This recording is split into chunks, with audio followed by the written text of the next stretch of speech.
लफ्जों के खेल स्क्रैबल में पाकिस्तान के लिए एक और टाइटल। सोहेब सनाउल्लाह ने अमेरिका के शहर न्यूयॉर्क में लेक जॉर्ज स्क्रैबल टूर्नामेंट का बी डिवीजन जीत लिया। 22 साल सोहेब सनाउल्लाह ने तालीम मुकम्मल करने के बाद 4 साल के वक्फे के बाद स्क्रैबल में वापसी की, लेकिन इस वक्फे का उनके खेल पर कोई असर नहीं पड़ा। सोहेब डिवीजन बी में 15 में से 14 गेम्स जीतकर फातिह करार पाए। सोहेब सनाउल्लाह ने 163 पॉइंट्स स्कोर करके सबसे बड़ी सिंगल मूव का इनाम हासिल किया। 646 के स्कोर के साथ सिंगल गेम में सबसे ज्यादा स्कोर का इनाम भी पाकिस्तानी प्लेयर ने जीता।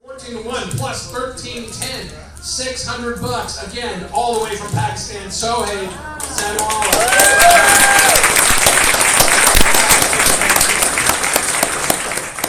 टूर्नामेंट में नील गेन ने दूसरी और जस्टिन मोरिस ने तीसरी पोजीशन हासिल की। सोहेब के भाई दानियाल सनाउल्लाह चौथे नंबर पर रहे। स्क्रैबल टूर्नामेंट में मुख्तलिफ डिवीजन के 174 प्लेयर्स ने हिस्सा लिया।